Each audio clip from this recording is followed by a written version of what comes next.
दोस्तों, मैं हूँ आपका प्यारा पप्पी और मैं हूँ पप्पी की मम्मी। आज हम आपको सुनाने जा रहे हैं गोलगप्पे खाने वाली बहू। तो ध्यान से सुनिएगा। एक दिन रिया अपने पति अमन के साथ बाहर शॉपिंग पर जाती है, जहां दोनों पति पत्नी मिलकर खूब सारी शॉपिंग करते हैं। थोड़ी ही देर बाद अमन रिया से कहता है, तुम्हारी शॉपिंग खत्म हो गई हो तो चले, हम दोनों चल के गोलगप्पे खा लेते हैं। बहुत मन कर रहा है मेरा तो। अमन, आपको तो मालूम है ना कि मुझे गोलगप्पे बिल्कुल भी पसंद नहीं है। आप एक काम करो, अगर आपको गोलगप्पे खाने हैं तो आप गोलगप्पे खा लो, मैं अपने लिए कुछ और देख लेती हूँ खाने को। अरे यार, पता है मोस्टली लड़कियों को गोलगप्पे खाना बहुत अच्छा लगता है, और एक मेरी पत्नी है जिसे गोलगप्पे पसंद ही नहीं आते। बहुत ही यूनिक पीस हूँ मैं, ऐसे थोड़ी ना जो सबको पसंद है वे मुझे भी पसंद आ जाए। और आप चुपचाप अपने गोलगप्पे खा लो और मुझे जो खाना है वो मुझे खाने दो। ओहो, इंटरेस्टिंग। चलिए दोस्तों, देखते हैं अब रिया अपने लिए क्या ऑर्डर करवाती है। रिया अपने लिए पिज्जा ऑर्डर करती है, तो वहीं दूसरी तरफ अमन गोलगप्पे खाता है और थोड़ी ही देर बाद दोनों घर के लिए निकल जाते हैं। ऐसे ही कुछ दिन तक सब कुछ ठीक ठाक चल रहा होता है और एक दिन अचानक ही रिया की तबीयत खराब होने लगती है। उसे चक्कर और उल्टी आने लगती है। उसकी तबीयत को देखते हुए उसकी सास सुमित्रा उसे पास के ही हॉस्पिटल ले जाती है, जहां डॉक्टर रिया का चेकअप करते हैं। चेकअप करने के दौरान उन्हें पता चलता है कि रिया प्रेग्नेंट है। सभी लोग बहुत ज्यादा खुश हो जाते हैं। ऐसे ही धीरे धीरे रिया की प्रेगनेंसी के 4 महीने निकल जाते हैं। ऐसे ही रिया अमन से कहती है, अमन उठो ना, मुझे ना बहुत गोलगप्पे खाने का मन कर रहा है, कहीं से मुझे गोलगप्पे ला कर दे दो ना, मन बहुत ज्यादा ही कर रहा है मेरा। क्या तुम्हें इतनी रात को गोलगप्पे खाने हैं? और तुम्हें तो गोलगप्पे बिल्कुल भी पसंद नहीं थे, अब अचानक से गोलगप्पे खाने का मन क्यों कर रहा है तुम्हारा? अरे यार, प्रेगनेंसी में औरतों को ना जाने क्या क्या खाने का मन करता है, और तुम अभी भी गोलगप्पे पर अटके हुए हो। मुझे बहुत मन कर रहा है गोलगप्पे खाने का, तुम कुछ भी करो और मुझे गोलगप्पे खाना है बस। यार, मैं तुम्हें गोलगप्पे कहाँ से खिलाऊंगा? तुम खुद सोचो ना, इस टाइम कोई भी रेस्टोरेंट खुला नहीं होगा। यूट्यूब पे है ना हमारे पास, फोन में देखो गोलगप्पे बनाने की रेसिपी क्या होती है, और मुझे अभी गोलगप्पे बनाकर खिलाओ, बहुत ज्यादा मन कर रहा है अमन मेरा। तभी अमन उठकर अपनी माँ के पास जाता है और उसे सारी बात बताता है, जिसके बाद अमन की माँ कहती है, अरे बेटा, तू नहीं समझेगा, प्रेगनेंसी में ऐसा होता है अक्सर। चल एक काम कर, मैं तेरे साथ मिलकर बहू के लिए गोलगप्पे बनाती हूँ। माँ, मुझे माफ करना, इतनी रात को आपको भी ना परेशान करना पड़ रहा है, लेकिन मैं क्या करूँ, रिया ने मुझे बहुत परेशान कर दिया है, इस वजह से मैं आपके पास आया हूँ। अरे ऐसा मत बोल, उसके पेट में तेरा ही बच्चा पल रहा है, तो रिया का ख्याल रखने की पूरी जिम्मेदारी तेरी और मेरी दोनों की ही बनती है। चल अब मेरा साथ दे तू। इस तरह से अमन अपनी माँ के साथ मिलकर रिया के लिए गोलगप्पे बनाता है। दोनों माँ बेटा फोन में गोलगप्पे बनाने की रेसिपी देखते हैं और रिया के लिए गोलगप्पे बनाकर ले आते हैं और उसे खाने को देते हैं। रिया बड़े ही चाव से गोलगप्पे खाती है और कहती है, आपका बहुत बहुत शुक्रिया माँ जी, मेरा बहुत ज्यादा ही मन कर रहा था गोलगप्पे खाने का, और आखिरकार आपने मेरी ख्वाहिश पूरी ही कर दी। कोई बात नहीं, तुझे जितना खाना है तू आराम से खा ले और सो जा। रिया अकेले ही सारे गोलगप्पे खा जाती है।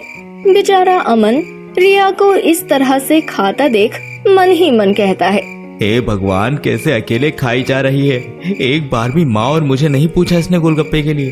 खैर छोड़ो, अब इतना तो झेलना ही पड़ेगा। ऐसे ही अगले दिन रिया का फिर से गोलगप्पे खाने का मन करता है और रिया बिना ही कुछ सोचे समझे अपने लिए गोलगप्पे ऑर्डर कर देती है। थोड़ी ही देर बाद डिलीवरी बॉय रिया को गोलगप्पे देने के लिए आता है। रिया गोलगप्पे को लेकर अकेले अपने कमरे में गोलगप्पे खा रही होती है। तभी वहाँ उसकी सास सुमित्रा आती है और उसे कहती है, अरे बहू, फिर से गोलगप्पे? क्या बात है, कुछ ज्यादा ही पसंद आ गए हैं तुझे तो। हाँ माँ जी, पहले मुझे गोलगप्पे बिल्कुल भी अच्छे नहीं लगते थे, लेकिन अब मुझे गोलगप्पे बहुत ही अच्छे लगने लग गए हैं। अब तो मन करता है रोज गोलगप्पे खाऊं बस। अरे नहीं नहीं बहू, किसी भी चीज को हद से ज्यादा खाना स्वास्थ्य के लिए हानिकारक होता है बेटा। और अब तू इस प्रेगनेंसी के दौरान सब हेल्दी फूड ही खाएगी। हाँ, जितने भी बाहर के फास्ट फूड है ना, इन सबको अवॉइड करेगी तू। मैं तेरे और तेरे बच्चे के हेल्थ को लेकर कोई लापरवाही बरतना नहीं चाहती हूँ बेटा। इसीलिए अब से तू गोलगप्पे नहीं खाएगी, समय से हेल्दी खाना खाएगी। कभी कभार हो गया अगर तेरा मन करता है गोलगप्पे खाने का तो तू खा ले, लेकिन ऐसे रोज रोज तुझे गोलगप्पे नहीं खाने हैं। लेकिन माँ जी, मुझे बहुत ज्यादा ही मन कर रहा है गोलगप्पे खाने का, और इतना ज्यादा मन करता है कि मैं सुबह शाम लगातार ही कई महीनों तक गोलगप्पे खा सकती हूँ। हाँ ठीक है, लेकिन मैं तुझे जो बोल रही हूँ तू उसे भी ध्यान से सुन ले और समझ ले। अब से तू ये गोलगप्पे वगैरह खाना बंद कर दे। इतना बोलकर सुमित्रा अपने कमरे में चली जाती है, लेकिन रिया को कौन समझाए, उसे अपनी सास की बात का बिल्कुल भी असर नहीं होता है।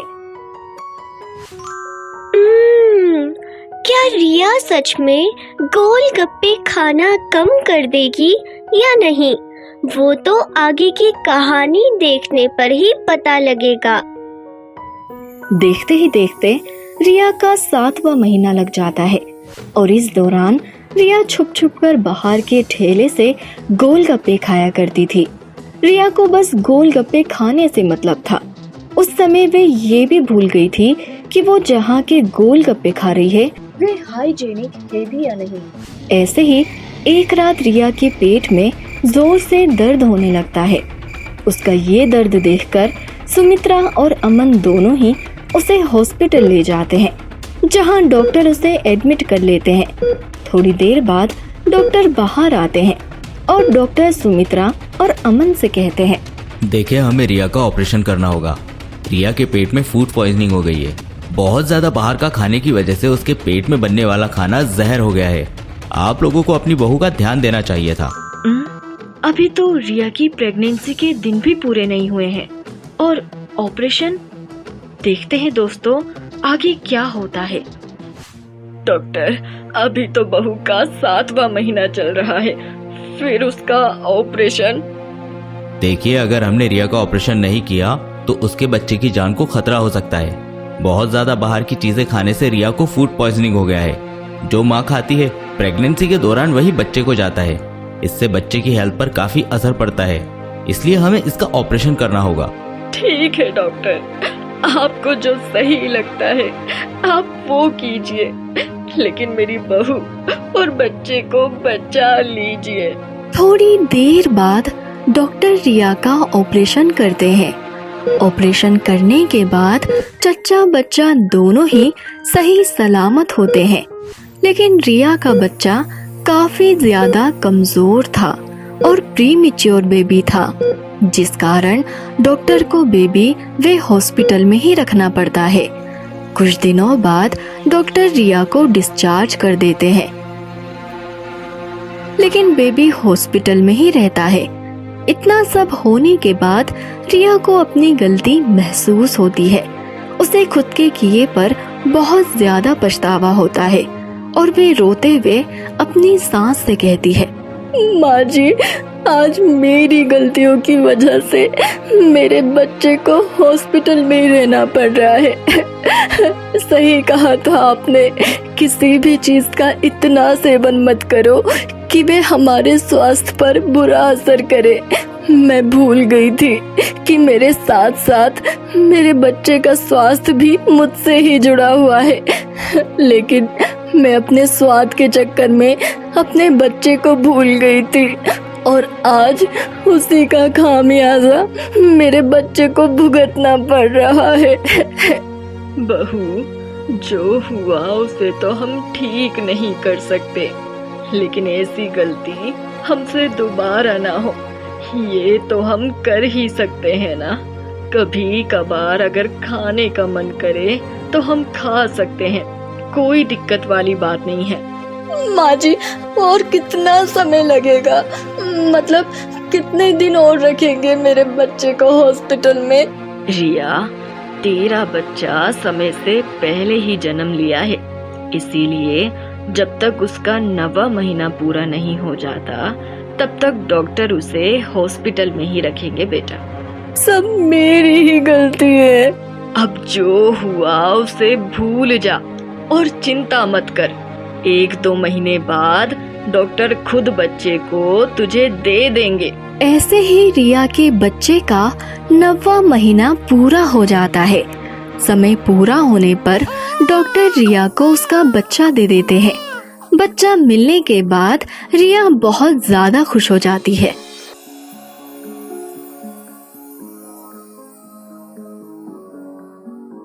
तो दोस्तों, रिया को तो अपनी गलती का एहसास हो गया, लेकिन क्या आपने इस कहानी से सीख ली कि कभी भी किसी भी चीज का इस तरह से सेवन मत करो कि वे हम पर हावी ही हो जाए। हद से ज्यादा कोई भी चीज अच्छी नहीं लगती। आज नहीं तो कल वे हम पर असर दिखा ही देती है। इसीलिए इस कहानी से सीख लेते हुए अपने जीवन में किसी भी चीज का हद से ज्यादा सेवन नहीं करेंगे, जिससे हमारे स्वास्थ्य पर बुरा असर पड़े।